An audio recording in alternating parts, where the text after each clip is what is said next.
Hi guys, so by the time you see this video, hopefully some of you at least will have seen my earlier video on the state of AM broadcasting on long wave, which is obviously dying a slow death. There's only a few stations left, and also the state of AM broadcasting in the UK now.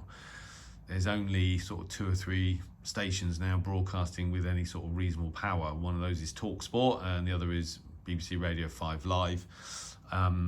Everything else is kind of low power. There's obviously far less on medium wave now on AM than there was in the past. And for someone who loves long wave and AM radio in general, if you happen to live in the UK and a lot of Europe, it's quite depressing. However, that's the power of the World Radio and TV Handbook. It has the power to depress you when you're looking at, well, when I'm looking at AM broadcasting in general on long wave, medium wave. But I've been hearing for years that shortwave's dead, and that's been the narrative, or dying and nearly dead. But actually, there's still a lot on shortwave, and that is clearly demonstrated by the WRTH 2025 edition. And I just wanted to share some of this with you. So, those of you that are sort of considering maybe giving up, or don't sort of tune in very often because there's never anything on, let's just have a look and see what the reality of that is. So, 2025 edition of the WRTH, the Radio Bible. So the first thing I'm going to do is just look at the shortwave stations of the world section, and I've taken my marker out and lost my page already. So shortwave stations of the world starts on page 678, and there are 47 pages of broadcasts listed for shortwave, starting on with shortwave Australia, that's only 100 watts, 2310 kilohertz, all the way through the bands. Listed by frequency, but also by transmission time. But nevertheless, 47 pages of transmissions on shortwave.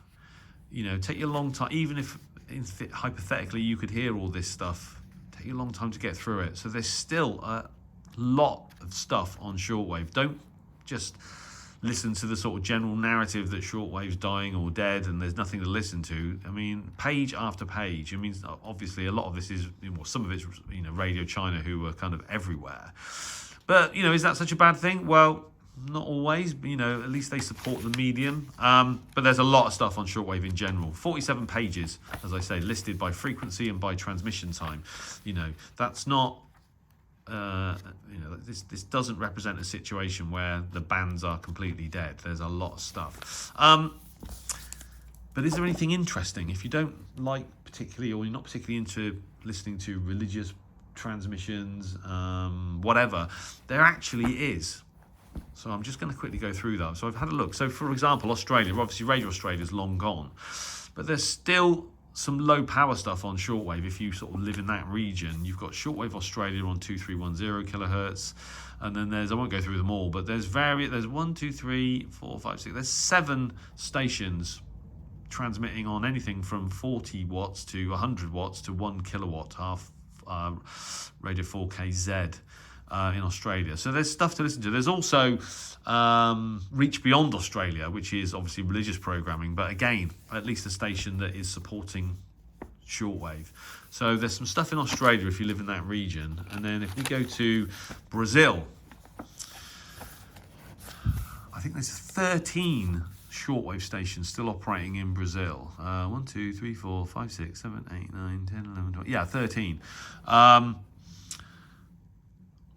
With varying transmission powers from 4885 Radio Club de Para, although I've not heard them for a long time, and someone told me they would shut down, but if they're listed in here, and this book relies on local knowledge, but nevertheless, most of these stations I can hear. So 13 stations on shortwave just in Brazil alone just demonstrates how the Brazilian population still relies on these long distance radio transmissions.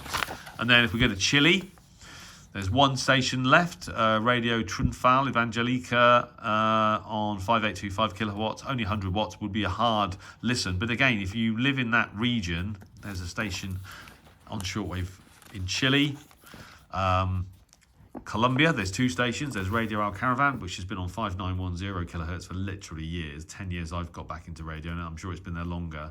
La Voz D2 Coencia on 6010. Again, that's a 24-hour station. 3 kilowatts, 5 kilowatts, possibly could possibly. I mean, I've heard Al Caravan. You know, you could DX those stations. If we keep going, Mali, Radio Mali, obviously on shortwave. Their transmitters, I think, were upgraded by a Chinese company. They now, or I think, they certainly used to relay CRI, but Mali on 5995 and 9635 kilohertz, 50 kilowatts, quite often a loud signal. And even if you don't understand the French, they play some really excellent African music. Obviously Mexico, Radio Education, who I copied really well, obviously, when I was in the United States last year. So I call it Radio Education, and that's how it's often listed, but it's actually listed here as Señal Cultura Mexico, so 6185 kilohertz, a difficult catch in the UK, but can be heard nevertheless. So, but again, another station where there's a presence on shortwave. Mongolia still transmit on shortwave on 4895 kilohertz, 50 50 kilowatts transmit power. So they can be heard pretty well. I've copied them. What else have I put here? Peru.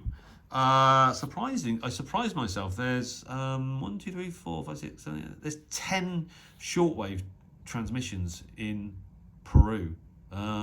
Radio Huanta 2000 I've heard when I was in Brazil. Radio Tama can be quite loud. Logos I can copy. Senda, La Voz de la Selva. I won't go through them, but you can see there's 10 shortwave transmissions in Peru. Again, South America, you know, still represented on shortwave. The Solomon Islands, who I've only ever copied, in Australia, I copied them very well. I think I did copy them once when I went out to the woods and sort of deployed about 100 meters of long wire. They can be heard in Europe. And Venezuela, Radio La Montana, 1 kilowatt on 4940 kilohertz. What else have we got here? Zambia. I thought Zambia had closed down, but it appears that they are still on shortwave on 5915 kilohertz, their usual frequency, one that I've known about for, again, has been they've been there for the 10 years that I've been back into the hobby. So there you go. WRTH confirming that there's still a lot of stuff to listen to on shortwave, and also some interesting sort of DX, and also some interesting shortwave stations that aren't just your usual kind of international kind of propaganda. Regional stations that are actually interesting to listen to. So there you go. I thought I'd share that with you. So it was a bit depressing, obviously, recording the program I did, or the video I did on longwave and also on medium wave, but that's quite a positive message. 47 pages of shortwave broadcasts in the WRTH 2025 edition, and I find it quite cathartic to sit down and read through this book and remind myself that, as I say, although the sort of general narrative is shortwave is dying a slow death, there's still loads to listen to, unlike longwave, where there's only like 5 stations left. So, you know, a positive soundbite from me, and a reminder that if you can, buy this book, because it is superb.